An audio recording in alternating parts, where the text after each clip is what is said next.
According to the MBTI manual, ENFJs make up 2.4% of the population, making this the 13th most common of the 16 types in the U.S. population. ENFJs are known for appearing expressive, gracious, enthusiastic, and creative, with a great ability to understand the needs of others and make them feel welcome in groups.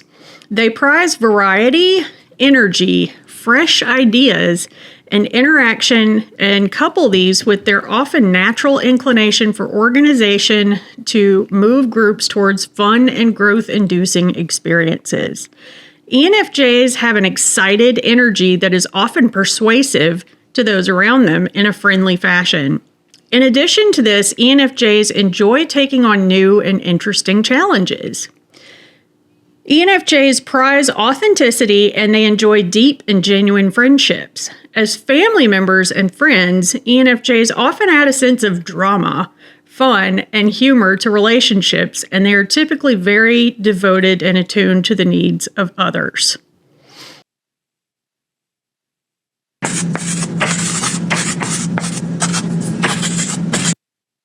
Welcome to Personality Playbook. I'm Sadie Young. And I'm Kayla Whittle.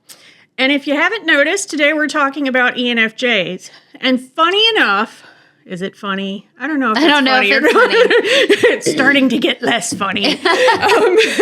We told you in our INFP video that we basically went brain dead when we were talking about INFPs, despite the fact that we know a million of them. Right, yeah. And we redid that video last time. Right, because before we didn't land the plane. Exactly. I mean, that's just the truth. Yeah, our landing gear didn't quite come down. We we stopped and we were both like, that wasn't it. Although I will say, I think it was a good video on something. Yeah, we'll keep it for later. Yeah, it's got some good information in it. It just wasn't like a general INFP video. Right. It's like the Alice in Wonderland down the hole INFP exactly. video. It's a video that INFPs would enjoy using to analyze us in therapy about our views on INFPs. True. Now that we're doing the ENFJ video, we did a really beautiful job on the ENFJ video. I was very proud of it. And then Ben tells us that the recording failed. Yes, it didn't save. Oh dear. It's nowhere because we tried to use a new program. And but here's the thing. It's like in the showbiz, right? If your dress rehearsal goes really poorly, then the performance goes really well. Our INFP video ended up really great, right? Because it was like we did this dress rehearsal and it was kind of a tank. I don't know. I mean, do you know this, right? Right. But whenever the dress rehearsal goes really well, everybody gets a little superstitious about the show. Right. Now I'm like, oh gosh, our ENFJ dress rehearsal is really good. Let me just tell you this. If this video goes horribly, what we're going to do is apologize and publish it anyway. That's a great idea. Because we also prize authenticity. We do. We're NFs. So, we're just going to tell people the first one was great and we'll correct it later. Yeah, right? yeah. We promise to give you excellent ENFJ content at some point. Yeah. No, we got this. We're going to do it. If we do it a third time, we might start becoming out of character annoyed. Yes, right? Agreed. Let's do this one more time. Once more with feeling. All right. We're going to talk just a smidge, as we have on all of these videos, about the type dynamics for ENFJs. Right. And like we mentioned in the INFP video, with INFPs and ENFJs, these types are dominant feeling types. Mm-hmm. Whereas when we talked about INFJs and ENFPs, those types are dominant intuition. Mm-hmm.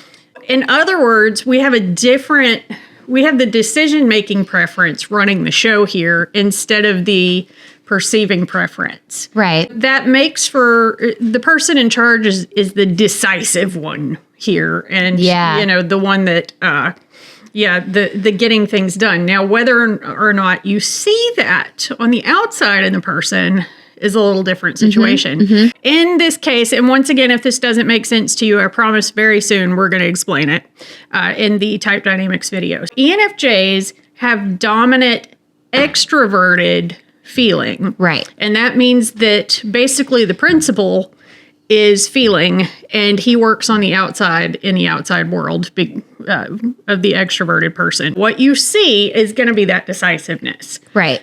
And their auxiliary, also known as their second function, Vice principal, is introverted intuition. They've got all that connecting stuff and, sure. idea factory can see going tons on. of angles, but it's all on the inside. But it's on the inside. And then they have tertiary, that fancy word that means third, sensing, and inferior, introverted thinking. And I'm not going to touch those right now. Yeah. We'll get into that later. We've got 4 adjectives for this type. Yeah. And they are warm, imaginative, sociable, and persuasive. Yes. And you'll notice we said, in the description that I read in the beginning, they're persuasive in a friendly way. Right. The opposite of that would be manipulative. Right. Where you feel like they're trying to pull one over on you. Well, and I think just to dive into like why they are persuasive, right, and warm is because what you see, like we talked before, is this principal who's a feeling type, and that's what they're going to present with. But on the interior, they're making connections about all of this perspective about why things should be the way that they are. And really, their perspective is pretty full because they're an intuitive type. And it's related specifically to people, right, or feelings, right, because they are an NF type. That is what makes them kind of like natural leaders. Sure. Because they are considering kind of like all of these angles, but at the same time, not in a harsh or robotic kind of way, but in a warm, welcoming, hey, let's rally the troops kind of way. And I would say once we get to ENTJ. Right. And you know what? ENTJs wouldn't even hate me for saying No, this, they wouldn't. But they're the ones that are going to get more that harsh. Right. And I would be shocked if there's an ENTJ that's never been accused of being manipulative. I'm not going to say anything about your, motivations and whether or not that's actually true. Sure. But definitely are going to have that more, I should say less people-focused version of the persuasiveness. Right. Not accusing anybody of anything. But it's the people focus. The difference in that is the NT versus the NF. Exactly. I'm going to use all of these different angles and connections that I'm making on the interior to help direct people and make sure that feelings are where they need to be. Yeah.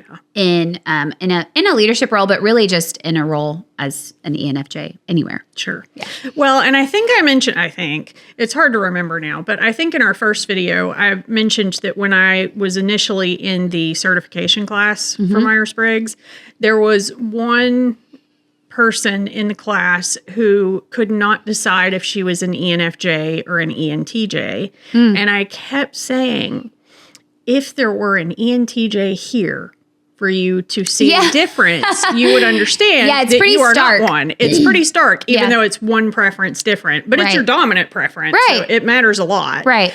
And there's definitely, ENTJs are more, this is my plan, we're going to get to the plan. Right. And ENFJs are more, this is the plan that I've come up with that should work for as many people as possible. And I'm going to help the whole group get here as efficiently and comfortably and happily as possible. Right. Which is why you heard the word drama in the description. Yes. Right. Because I want to clarify that a little bit. It's not like, drama on the Maury show or whatever. Do you know what I'm saying? It's drama because when you're getting in the weeds of people's feelings, it's going to feel dramatic. Like, no, this is a big deal because they're not going to be on board with this because of X, Y, and Z, right? Like, and that's really kind of like an NF thing broadly. But I think the J makes them kind of like lean into like all these little dynamics about this person is feeling this way and this group is feeling this way and how do we lead them and then consider all of those things, but also not placate. You know what I mean? Like there's all of that. I think that drama word is there because they need to get into the weeds of people's feelings to feel like they're leading well and to satisfy that F piece. Does that make sense? Yeah, that does make sense. Yeah, because they're definitely they're always having that end in mind as J's. Yeah. And when you're trying to herd cats to the J. With big feelings. Right. You're going to have to kind of, exactly what you said, you're going to have to kind of get into that in a way that some of the drama, not much loving types, ISTJs, for instance, are going to be like, could you just deal with that? And, Yeah, you need to deal with that on your own. Like, Right. I'm not going to help you along with your feelings about this. Yeah. Right. But that's what makes an ENFJ tick. Yeah. And I think it's kind of the juice that what makes them a great leader is because people around them feel seen and heard. Yes. And they, they prize themselves on that ability to make sure that the people that are around them feel seen and heard as they're working toward that end goal. Yeah, and they're still getting things done. Yeah. But they tend to be fun. Oh, yeah, for sure. Yeah. And I think in our first video, we talked about that although the leader that I worked with, or that we worked with the most in orientation at West Georgia, was an ENFP. I kind of think of ENFJs as being that orientation kind of leader and, as excelling in areas where fun is part of the goal. Right. A lot of times you'll see these as people who really enjoy planning events and parties and work events, those kinds of things, where people, like, the point of it is for people to get together and team build and, all of those good things. They really excel in those areas. And, but they tend to be good at organizing. In my mind, this type has the most colorful planner. Yeah, no, I could see that. Definitely like a desire for like aesthetically pleasing things. Yes. And that ENFJ piece is, I'm looking at you, I think always there for that. Yeah. I mean, even though I don't keep a planner, but but like you like aesthetically pleasing things. Extremely. Yes. And I kind of think that's an FJ thing. I was going to say, ESFJs and ours is just weirder.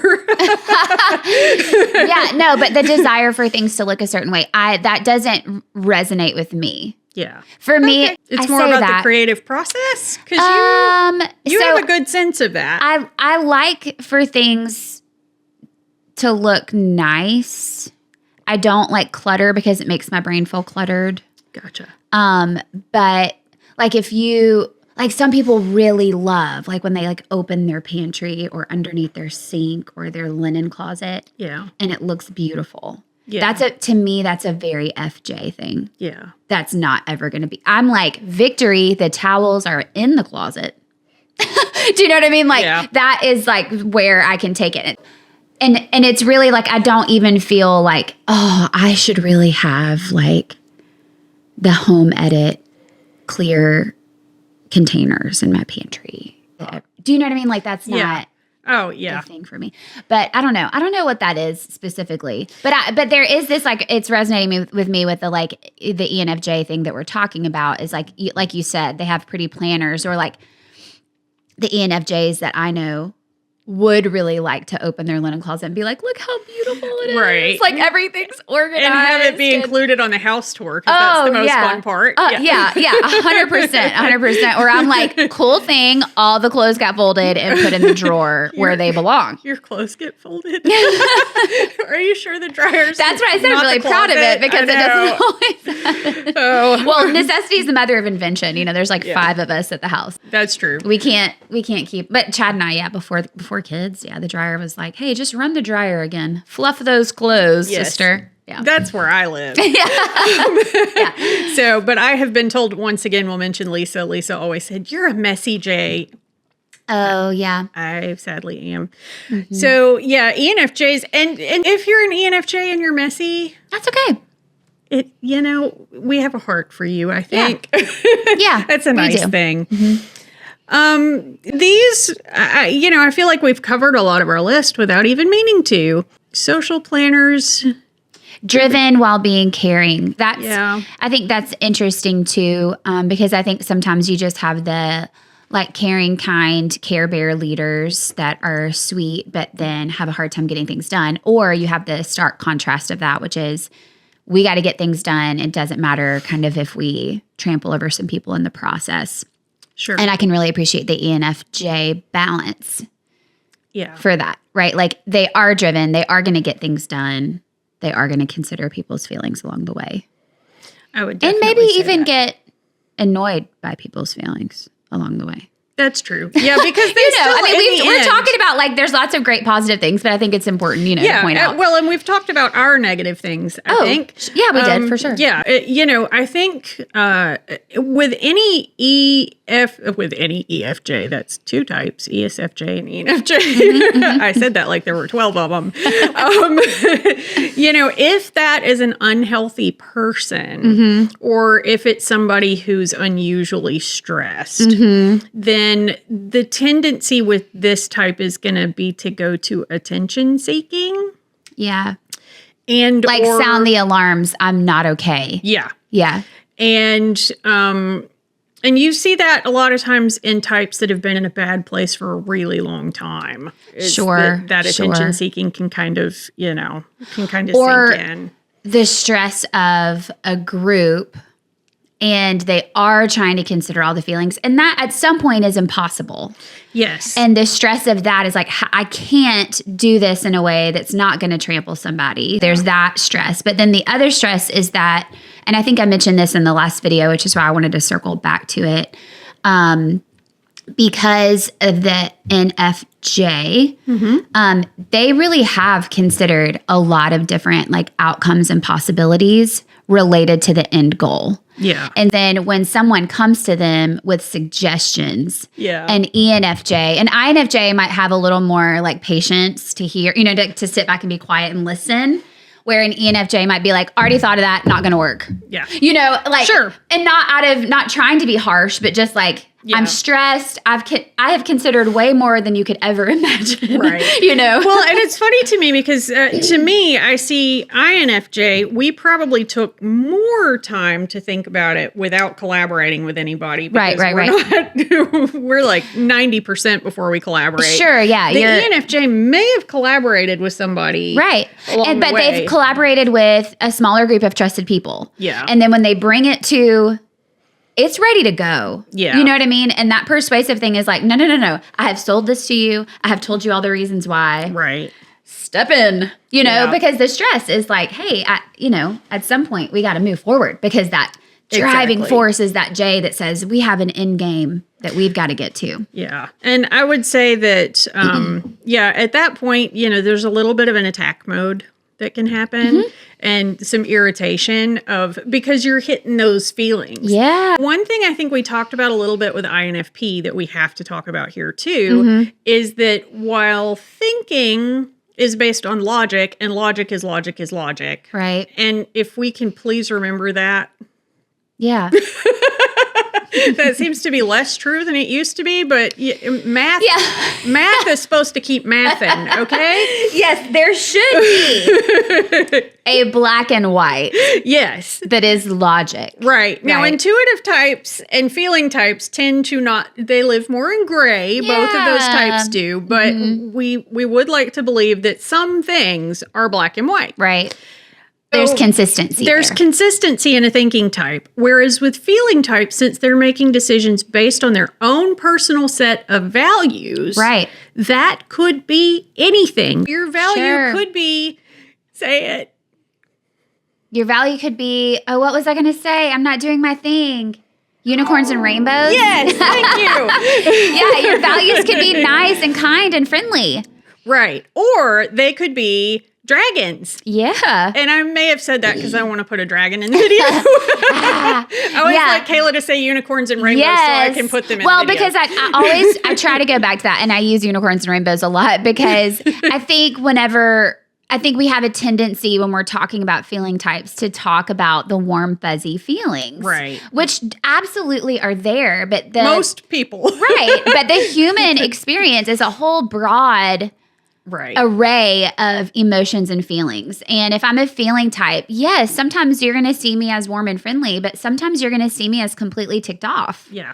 Like you're going to see that. Exactly. Because I'm a feeling type, you're going to see that. Whereas in a thinking type, they might seem harsh because of their logic, but you're not really going to see them overjoyed, totally depressed, warm and fuzzy, or really angry, because they're going to be a little more steady. Yeah. Right? Whereas a feeling type is, you're going to see that broad, if you're close enough to them. Sure. You know, and there's maturity that comes with that. You know, like there's a time and a place. Right. Like I know that when I'm ticked off, like sometimes I need to go take a walk before I come back in. Like, you know, I mean, I have learned that about myself, but it's not like I can just turn off. You know what I mean? Right. Like it's not possible. Well, and you know, one thing we haven't talked about at all, which blows my mind, and that's why this is the first of Lord knows how many videos on each of these types. Right. I'm like, what is outside? There's something wacky going on out there. I've become a bird lady, by the way. And I think the corner of my eye is looking for birds. I think my favorite thing about her bird lady adventure is that her camera will send us notifications. I say us, like it's we're a family thing. It sends her notifications. And it says pet detected. And of course, we were like, Ace Ventura, pet detective? And so she renamed her camera. It really does say Ace Ventura, pet detective. Yes, it's the best thing ever. And I just got another camera that I have to put up today. And it's where the birds like swoop in from the trees. And they always look like they're doing this trapeze thing. I called it the bird circus. Oh, I love that. That's so cool. You'll be getting videos from that. Yay. Whether you like it or not. One day you're really cool and young, and the next day you're sharing your bird videos from your backyard and enjoying it, which is really right. I know that's the bad part. As if I wasn't already a crazy dog lady. Now I'm a crazy bird lady. Crazy bird lady. I digress. I apologize. No, you're totally fine. Just in case the woodpecker comes, I want to make sure I see him because he's so pretty. So the one thing we haven't talked about, which is shocking. Yes, the one thing I know. I was getting us back. Look at me. Woohoo! Getting us back. I know. You see, you can work outside your type because that should have been me doing that. Exactly. Our favorite ENFP did it. Woohoo! We haven't talked about what feeling can do to the feeling type. Yeah. I've always said that feeling is my least favorite of my own preferences. It's exhausting. Because it can attack you. Yeah. You know, this is a good thing, and this will apply to any of the feeling types. And the thing that made me think of it is when you were talking about being young. Mm-hmm. When I was young, if somebody told me that I did something wrong, a thing, like a little, like my homework, or, you know, I missed something. Right. I translated that to you don't like me. Mm-hmm. Yeah, 100%. Yeah. And that is painful. Yes. Especially when it's your math homework. Yes. That's kind of crazy. And if we're being really honest, can make us really hard to be coachable. Right? Like I have one daughter who's a T. I have one daughter who's an F. Mm-hmm. And I've gone back and forth about my oldest, but she's a T. We know. Okay. We know. Now we know. And the cool thing about my oldest is that she's very coachable because those corrections she doesn't take personally. Yeah. Right? She's like, oh, okay, well, let me just do this. Okay, well, let me do that. And teachers like love her for that. I mean, because it really does simplify because she's steady. Yeah. You know? I'm sitting here going, what would my childhood have been like if I felt that way? 100%. Yeah. Then my middle is a feeling type. And this happened last night. It's a perfect example of what you're talking about. She's in reach because she's an NF. Right? Just in case you wanted to know, NFs, you were probably in gifted. A lot of you probably were. Unless you did what I did when you took the gifted test, thought it was boring, and started making designs with the bubbles. Which that is absolutely a thing. So my IQ probably came out as a 12. You probably at least were tested. Yeah, I was. Yeah, like NFs, you're probably tested. What you did with the test is it's really these other two letters might. I made pretty trees. Yeah, my middle, she comes to me last night. She says, "Mom, I was supposed to know all 50 states and the capitals for reach tomorrow." She tells me this last night. Girlfriend has been eating cookies, dancing, practicing her solo, watching That's Raven, which isn't that funny that's what she's watching from long ago. And I said, baby, like you can't learn 50 states and capitals right now. It's just not, you're not going to be able to do it. And then I was really calm. I just said, we've had this conversation before. You were out for all Thanksgiving break. And now you're supposed to know your states and capitals. I said, and she immediately, you're mad at me. Yeah. You're crying. You know what I mean? And Yeah. I said, honey, I'm not mad at you. I said, I don't want you to feel this way anymore. I said, and it's happened a couple of times this school year where it piles and piles and piles. And it's so hard because I'm talking to me. Right. You know what I mean? Like Yeah. but she's not to the point where she's pressure prompted yet. Like she Okay. doesn't lean into that feeling Right. and be like, oh, I can do amazing things. Like she beats herself up for a long time. Yeah. She really took that personally when I said, but it was true. Like, you know what I mean? I had to be able to say, listen, I could have helped you for 7 or 8 days now. Right. And for those of you listening, I don't know my kids' homework and I don't know their logins and I don't check what their stuff is because that's their responsibility. Yeah, they have to It's learn not my job. how to be an adult. Yes. While they're kids. Yeah. Yes. I will not cripple my kids that way. I have very strong feelings about that. Speaking of feelings. Anyway, she was taking that as an F, very, very, very personally. Very personally. And really any correction that I give her. Yeah. Very personal for her. And it is hard. It's hard to be coachable when you want people to like you much. Yeah. Like, and for the most part, they do, you know? I mean, it's like I have to reiterate that all the time. But then the end of the story is that she is an NFP. Mm-hmm. I think she might be an INFP, but I don't know. I'm still trying to decide. She definitely has to recharge. There's that component of her person. Anyway, she comes down this morning and she goes, hey, Mom. I said, she goes, I'm really solid on 40 of the states and the capitals. Because she is pressure prompted. And once she got past that feeling, you know what I mean? Like once she got past that feeling, she was like, all right, I'm going to prove Mom wrong. She told me I couldn't learn them. Yeah, she's going to do fine today. But there is that fighting spirit in there of the best way to get me to do something is to tell me I can't do it. it. Yeah. Oh, me too. Oh, yeah. I ran a half marathon in 2017. Yeah. Because people were like, I'm like, oh, watch me. I will kill myself and do this. I think I a little bit did the same with, you can't, because I went to college for a semester and a half and then dropped out for like 6 or 7 years. Yeah. And then went back while I was working a full-time job and had a house and was single and But that felt good, right? Right. Worked 50 hours a week and still got out of college in 4 years. And I think I'm still tired, but well, and ENFJs, back to them, they also have that in them as well. Absolutely. They're going to have that drive to do, especially if somebody has doubted them. Yeah. To be able to say, oh, no. Like, and let me show you all the ways I'm going to get it done. Yeah. Yeah. Yeah. I think there's an NF component, and I think there are some other types that do that too. Right. Probably not much SFs. Yeah. But I think most of the NFs have some kind of that. Yeah, like, you believe. Because I think like, let me challenge what you believe about me, which I love to shock people. Oh, me too. Right. And I think that's an NF quality is that we like to shock people. Like, I like to surprise, like, oh, you do know that. You know what I mean? Or you can handle that, you know. Yeah. But that's to a fault sometimes where it's like, I actually can't. I mean, like, well, that is, That's usually what Ben gets me on is I remember, so, I have a lot of hobbies that I do. Collecting skills is really my hobby. So I love that. There's a wide range. I like to make stuff, and I don't really care what it is. Right. So a friend of mine once said, what can't you do?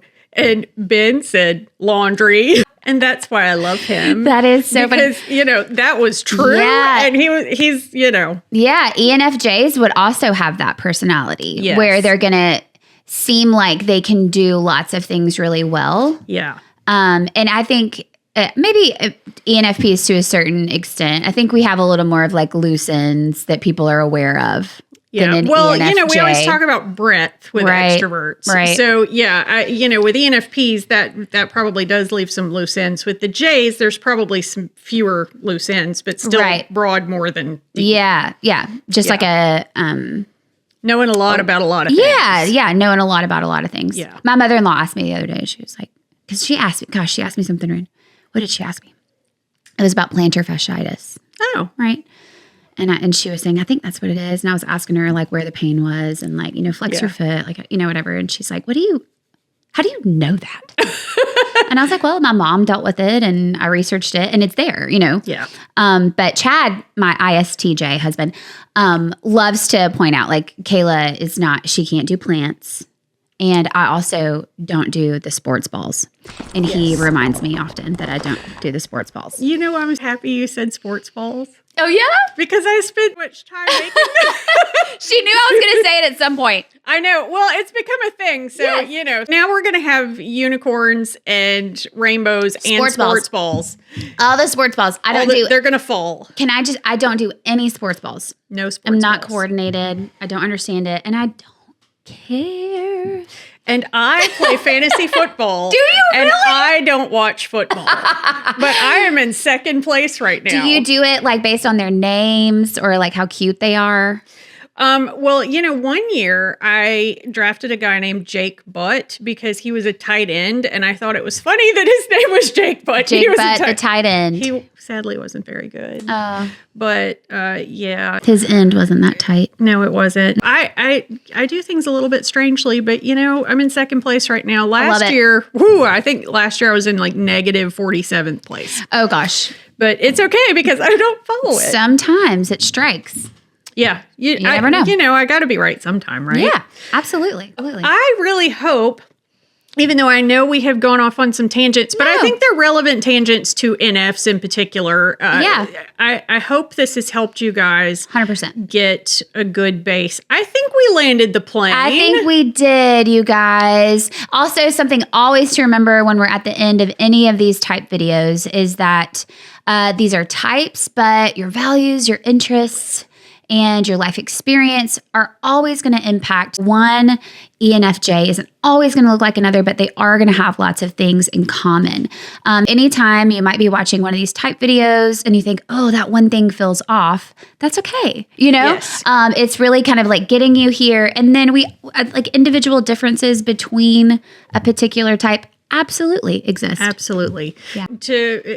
I know I've said this in at least one of the videos before, as my mentor, Nancy Barger, used to say, and I'll use ENFJs for it today, all INFJs are like most INFJs are like some. I'm saying aren't I? You are. Let me do that. It happens when you say your type all the time. Yeah. All ENFJs are like most ENFJs are like some ENFJs are like no ENFJs. Right. Yes. 100%. I hope that this has been a good base for you. We will definitely get back to ENFJs. Right. And cue the ninjas. Yay. Yay. Thank you for watching us, and we'll be back soon. Yes. Bye. Bye.